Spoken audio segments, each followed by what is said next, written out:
Eu sou Mário Persona e essas são as respostas que eu dei aos que me perguntaram sobre a Bíblia. Eu costumo receber muitas perguntas de pessoas que dizem: como que você pode crer num livro que foi escrito por homens? Aí eu respondo que realmente foi escrito por homens, né?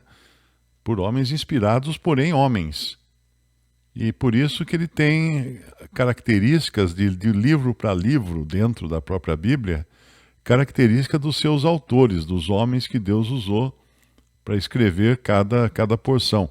Isso que torna realmente um livro belíssimo, porque escrito em não sei quantos mil anos, né, do começo ao fim, você tem ali, acho que são 40 autores ou 60 autores, esqueci já, essas coisas que a gente aprende logo depois se converte, né? E depois acaba esquecendo. Mas tem lá um monte de gente que escreveu, vivendo em 3 continentes diferentes, né?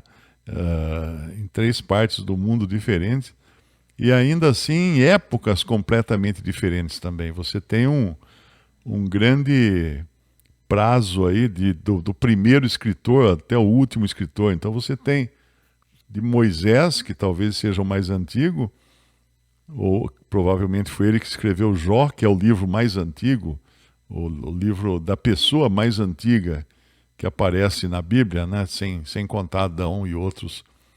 Mas essa diversidade é que torna a Bíblia um livro único, um livro belíssimo. Porque se você fosse montar uma orquestra e colocar todos os músicos, todos os instrumentos nas mãos de um mesmo músico, ia ficar uma chatice. Ninguém ia aguentar escutar uma orquestra em que todos... Tanto é que a música eletrônica, o grande problema da música eletrônica, que é difícil de resolver, é fazer com que... A gente pega, por exemplo, hoje um teclado. Você tem um teclado, ele já tem lá acordes, você praticamente sem saber nada, você consegue tocar uma música no teclado, porque você aperta lá 3 teclas, elas já dão o acorde, elas já fazem o arranjo, já montam a sinfonia toda. Mas o grande problema é a perfeição. A música eletronicamente feita, ela é muito perfeita. E por ser muito perfeita, ela é chata. E a música tocada por um instrumentista, ela não é 100%, atrasa um pouquinho ali, avança um pouquinho lá, e é isso que dá a beleza da música. E Deus quis fazer assim na composição da sua grande sinfonia, ele quis que fosse assim. Então nós vemos realmente homens imperfeitos, porém inspirados por Deus, inspirados pelo Espírito Santo, eventualmente introduzindo também suas próprias experiências, porque o Espírito Santo os inspirou a introduzir suas próprias experiências, como nós vemos até nas cartas dos apóstolos, para deixar um volume que é único. E quem contesta muito a Bíblia, tal, eu sempre sugiro para que leia um livro chamado Evidências que Demandam um Veredito, de um autor chamado Josh McDowell. Eu li esse livro muito cedo da minha conversão. Logo que eu conheci os irmãos, comecei a congregar com os irmãos, eu ganhei um de presente do Douglas Buchanan, porque é um livro de um autor americano que é especializado, né? O ministério dele é em universidades. Então o cara tem que ser muito afiado também, porque nas universidades se encontra as pessoas cabeça, né? As pessoas que têm raciocínios mais complexos e tudo mais. E esse Josh McDowell, ele fala sobre a Bíblia, como a Bíblia surgiu, por que ela é a palavra de Deus, das provas internas na própria Bíblia, que demonstram que ela é a palavra de Deus, das provas externas. Eu nunca me esqueço de um exemplo que ele dá da cidade de Tiro. A cidade de Tiro era uma cidade que foi conquistada por... Eu acho que foi...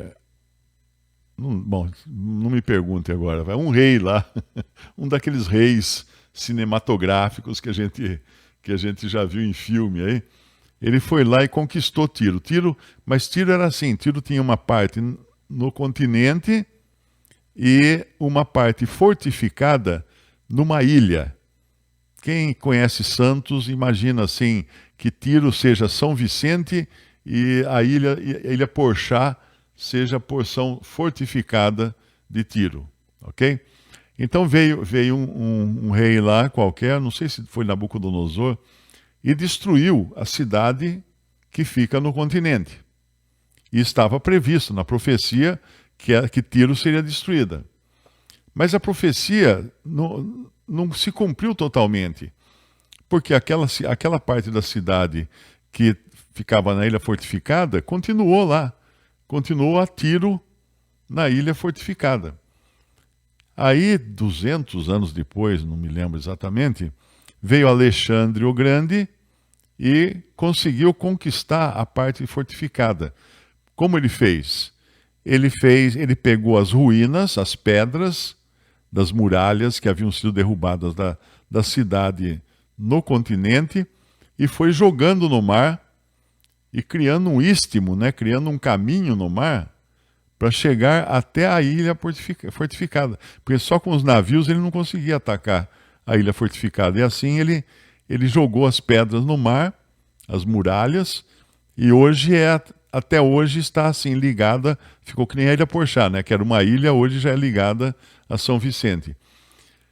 Mas tinha uma coisa nas Escrituras que era uma curiosidade muito, muito interessante, porque dizia que a Tiro seria destruída, aquela do continente, e as suas muralhas iriam servir de secadouro de redes dos pescadores. E foi exatamente o que aconteceu no segundo episódio do cumprimento da profecia, porque aquele istmo que criaram com pedras para chegar até a ilha acabou sendo usado por pescadores depois, nos séculos seguintes, para esticar suas redes para secar. Então Deus como que zombando da incredulidade humana, né? Ele dá uma profecia detalhada e cumpre ela com detalhes fantásticos. Eu tenho até um artigo sobre isso no que respondi. Se você procurar por Tiro mais Mário Persona, é capaz de encontrar. Tem até o mapa, tem até a foto do satélite do Google Earth, da Tiro de hoje, dá para você perceber claramente o caminho que foi construído pelo exército de Alexandre o Grande. Então esses detalhes nos ajudam a confiar mais e mais na palavra de Deus, que tudo que ela diz vai se cumprir.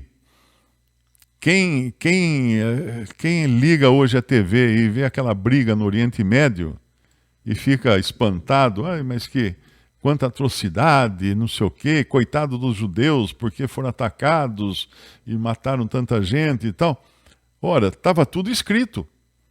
Estava tudo escrito lá desde Deuteronômio 28, quando o Senhor falou que se eles fossem obedientes, haveria essa, mais aquela bênção. Mas se eles fossem desobedientes, do versículo 15 em diante, em Deuteronômio 28, tem uma lista de maldições ali que faria Hitler babar, né? Porque as coisas que iriam suceder a eles, muitas você encontra, inclusive no Holocausto nazista, que caiu sobre os judeus. Porque estava tudo previsto pelo Senhor o que iria acontecer. Essa é a Bíblia. Esse é o jornal de amanhã que nós lemos, né? Que ele vai muito além daquilo que o homem poderia prever. Então, se ela é tão precisa em fazer com que coisas, às vezes separadas por séculos, aconteçam, quanto mais para o nosso dia a dia, para a nossa vida. Que preciosidade é a palavra de Deus e que fundamento ela tem para a nossa vida. A questão do catolicismo, o catolicismo, na verdade, uma das razões de eu ter abandonado o catolicismo foi quando eu descobri, lendo o catecismo católico, estudando o catecismo católico, eu descobri que o catolicismo não é baseado na Bíblia. O catolicismo é baseado na tradição dos santos padres, na tradição dos pais da igreja. na tradição do colegiado, chama-se colegiado. O que isso quer dizer? Eles têm a Bíblia, mas quem vai interpretar o que a Bíblia diz é o colegiado. Então, se tem uma coisa na Bíblia de um jeito, mas o colegiado acha que não é daquele jeito, fica valendo a interpretação do colegiado. Então, não é realmente a Bíblia não é o fundamento da fé católica. Não é mesmo. Isso qualquer padre com um pouco mais de conhecimento e sendo sincero, ele vai dizer para você que toda a doutrina católica é baseada no colegiado, na tradição da igreja. Então o que é isso? Os homens, com as suas tradições, interferindo na palavra de Deus para interpretar a palavra de Deus ao seu gosto, do jeito que preferem. E aí, é claro, não vai funcionar, não funciona, né? São já séculos e séculos de prova de que não funciona, de que realmente não é assim que deve ser. Mas quando nós conhecemos a palavra de Deus e confiamos nela, que segurança que isso nos dá, né? Eu me lembro uma historinha que eu li uma vez, era um livrinho de episódios, né, para ilustrações para sermões. E tinha lá o caso de um jovem pastor, recém-formado, que visitou uma senhorinha viúva e foi lá e ela mencionou um versículo da Bíblia e o jovem pastor todo, né, com a tinta fresca ainda da faculdade de teologia, queria mostrar aqui a sua importância. Olha, minha irmã, me desculpe, mas esse versículo aí não é encontrado nos melhores textos. Esse versículo é considerado espúrio e bababi, bababá. Ah, mas tem aquele outro versículo, pastor, que diz isso, isso, isso. Irmão, eu sinto desapontá-la, mas esse aí também, segundo os melhores textos hebraicos e gregos e tal, não é isso realmente que diz ali esse versículo. Ah, mas pastor, mas tem aquele também que é uma bênção, que diz, irmã, sinto muito também, mas aí a mulher começou a chorar. A mulher começou a chorar e o pastor novinho, irmã, desculpe, eu não queria deixar a senhora triste. Não, pelo contrário, você me deixou mais alegre ainda. Eu estou chorando de emoção. Porque se esses versículos da Bíblia não são verdadeiros e me trouxeram tanto consolo a minha vida inteira, quanto mais os verdadeiros são capazes de me trazer consolo, né? Então, até nos que não eram verdadeiros, ela estava encontrando alegria, motivo de se alegrar. E nós devemos confiar e descansar e buscar, certamente, né? Eu tenho várias diferentes versões da Bíblia no meu celular, no meu aplicativo aqui, e quando eu fico com alguma dúvida, eu corro para outra, depois corro para outra, eu vou comparar com outra. Você tem a Bíblia da tradução do John Nelson Darby, que é uma das mais precisas, né? E ele usou um método para traduzir a Bíblia, e quando ele terminou de traduzir a Bíblia, ele descobriu que o William Kelly também tinha traduzido a Bíblia usando praticamente o mesmo método que o Darby usou. Eu acho que não é fácil encontrar, eu nunca encontrei essa versão traduzida por William Kelly. Mas ele traduziu a Bíblia, o Darby traduziu primeiro em francês, depois ele traduziu, acho que em alemão, depois em inglês, depois em italiano. Essa em italiano também é perdida, ninguém sabe onde foi parar essa versão italiana da Bíblia. O cara era poliglota e tinha memória fotográfica, então ele podia entrar nos arquivos do Vaticano, olhar para um texto grego, que ele conhecia grego e hebraico, tudo na ponta da língua, olhar, sair lá fora e fazer anotações, porque não tinha máquina fotográfica, o celular dele não tinha câmera, né? Então ele não conseguia fotografar páginas dos manuscritos. Então ele guardava o que ele lia, ia lá fora e anotava.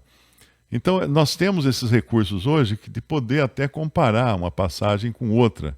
Hoje alguém até me mandou uma passagem de uma versão que está errada, né? Porque ele fala, aquele que mas deu é maior que tudo.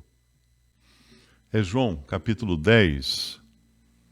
João, capítulo 10, versículo 28.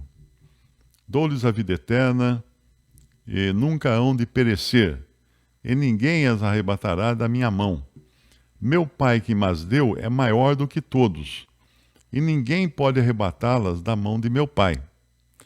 Aí esse irmão me escreveu, porque ele estava meio com problema, ele não estava entendendo, porque ele achava que estava errado, tem alguma coisa errada. Ele me escreveu enviando a versão Almeida Revista e Atualizada, que diz assim: eu lhes dou a vida eterna, jamais perecerão e ninguém as arrebatará da minha mão. Aquilo que meu Pai me deu é maior do que tudo, e da mão do Pai ninguém pode arrebatar. Então você vê que aqui é um versículo que realmente distorce completamente o original, né? Porque na Almeida corrigida, meu Pai que mas deu é maior do que todos. E na atualizada fala, aquilo que meu Pai me deu é maior do que tudo. De repente você tira o foco do Pai e joga em cima das ovelhas. Então, nessas situações, é sempre bom consultar mais de uma tradução para ver o que está acontecendo. Aí você tem muitas outras, né, que são até católicas, são melhores nesse ponto. A católica diz, meu Pai que mas deu é maior do que todos. Uma outra católica, meu Pai que me deu essas ovelhas é maior que todos. A do Darby, meu Pai que mas deu é maior do que todos, maior do que tudo. Então, hoje você tem esses recursos de poder comparar diferentes versões. Então, ainda que os tradutores tenham pisado na bola em um ou dois versículos, nós podemos descansar que o grande interessado em preservar a sua palavra é Deus. E Ele preservou. E ela está preservada para nós hoje. Inclusive, aquilo que meu Pai me deu é maior do que todas as outras coisas, é a versão Testemunho de Jeová, tradução Novo Mundo, né? Então essa realmente não serve para nada, nem para comparação. O cristão, ele não adota um senso crítico contra a Bíblia, contra a palavra de Deus, porque ele sempre vai se colocar na carteira do estudante e não na mesa do professor. Ele sempre vai reconhecer que ainda não entende tudo, que ainda não sabe tudo. Lá em Tiago, capítulo 1, versículo 5, diz assim: se algum de vós tem falta de sabedoria, peça a Deus, que a todos dá liberalmente, e o não lança em rosto, e ser-lhe-á dada. Peça, porém, com fé, em nada duvidando, porque o que duvida é semelhante à onda do mar, que é levada pelo vento e lançada de uma para outra parte. Não pense tal homem que receberá do Senhor alguma coisa. O homem de coração dobre é inconstante em todos os seus caminhos. Mas glorie-se o irmão abatido na sua exaltação, e o rico no seu abatimento, porque ele passará como a flor da erva. Mas aqui o ponto, então, se alguém tem falta de sabedoria, peça a Deus. E a primeira coisa que um crente tem que saber é que lhe falta realmente sabedoria para entender as coisas. Nós sabemos que lá em 1 Coríntios 13, nós vemos no versículo 9, diz assim: porque em parte conhecemos, em parte profetizamos, mas quando vier o que é perfeito, então o que o é em parte será aniquilado.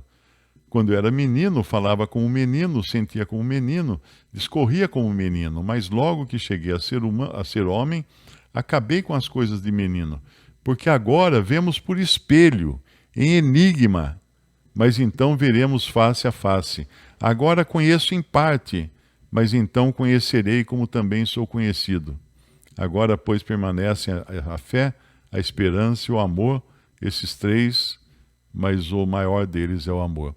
Então nós temos que sempre estar sentado na carteira do estudante, sabendo que não sabemos tudo, conhecemos em parte ainda, enxergamos ainda as coisas muito nebulosas, muita coisa ainda não é clara para nós.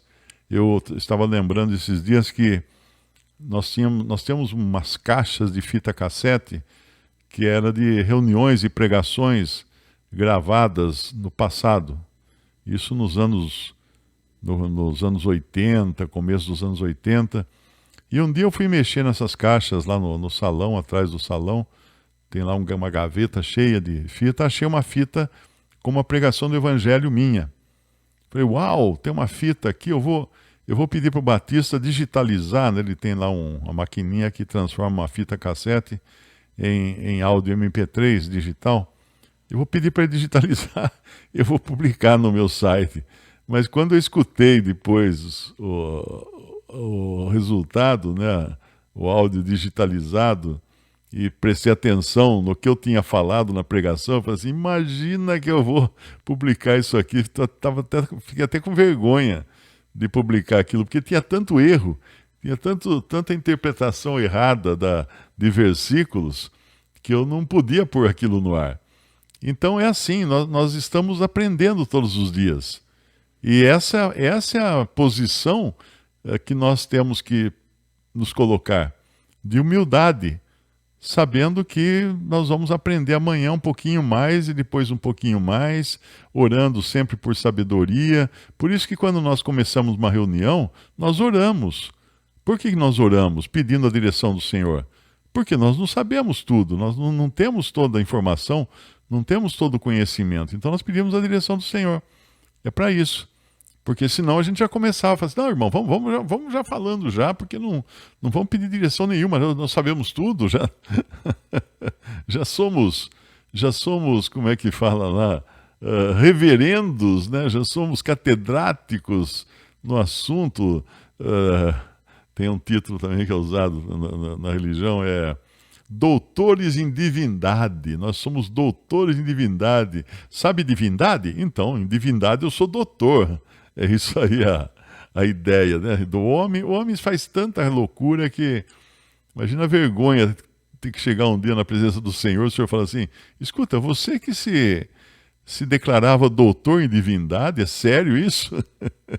Você realmente acreditava que era doutor em divindade? Então, o homem é estúpido em muitas coisas. E quando falo homem, eu me incluo também, porque eu também sou, né? Então, a necessidade nossa é sempre dependência do Senhor, para conhecermos a vontade dEle, para entendermos a palavra dEle, para irmos sempre pisando sobre ovos quando lemos a sua palavra, tirando as sandálias, né, como Moisés teve que fazer quando se apresentou ali naquela visão da sarça que ardia no deserto, e o Senhor falou para ele, tira as suas alpacas, né? Porque o lugar que você está pisando é santo.